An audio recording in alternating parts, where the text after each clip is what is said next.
এইখানে হচ্ছে কি আমি যে ইয়াটা বলছি আর কি, বারবার আমরা যে বিষয়টা নিয়ে আলোচনা করছি সেটা হচ্ছে এখানে আছে। হ্যাঁ, সেটা কি দেখেন, এখানে হচ্ছে কতগুলো কয়েল আছে। এটা হচ্ছে কি আমাদের লেখা আছে এখানে দেখেন সিরিজ ফিল, ঠিক আছে। দেন হচ্ছে কি আমাদের এটা লেখা আছে কি শান্ট ফিল, ঠিক আছে। আরেকটা কি আছে আমাদের এই যে আর্মেচার। কথাটা বুঝতে পারছেন? তাহলে আমাদের এই এতগুলা জিনিস আমাদের এইখানে আছে আর কি। তাহলে কয়টা ফিল্ড হইলো আমাদের? তিনটা ফিল্ড না? এটা হচ্ছে আর্মেচার, এটা হচ্ছে কি সিরিজ, একটা হচ্ছে শান্ট।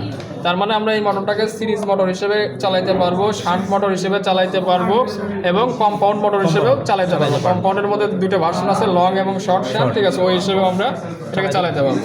দিন শেষে কনফিগারেশন একই টাইপের। এরকম কনফিগারেশন একটা জিনিস খেয়াল করেন যে আগেরটার বাইরে ছিল পার্মানেন্ট ম্যাগনেট, কিন্তু এখনটার বাইরে পার্মানেন্ট ম্যাগনেট না। ওই যে বাইরে হচ্ছে কি আমার এখন হচ্ছে গিয়ে কি এগুলোর ভিতরে কয়েল আছে আর কি। এখানে মনে হয় ভালো করে এটা বোঝা যাচ্ছে না, স্টেটরে আর কি, ঠিক আছে। এটা কয়েল পেপার দিয়ে মোড়ানো আছে।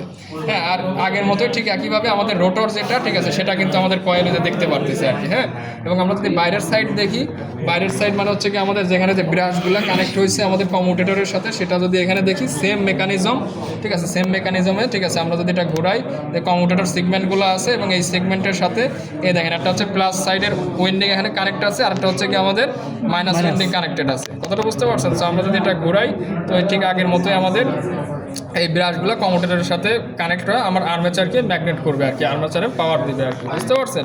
সেম আগের মতোই কনসেপ্ট আর কি। আর এটা তো বাদ বাকি ইয়াগুলোর কথা আমি বললাম, ঠিক আছে। সো এটারও মনে হয় সাপ্লাই আমাদের এখানে লেখা আছে না, 220 ভোল্টের আমাদের ডিসির সাপ্লাই। তো এটা আমরা টেস্ট করার সময় আরেকটা ইয়া করবো, এটা হচ্ছে জেনারেল ডিসকাশন আগে হইলো, ঠিক আছে।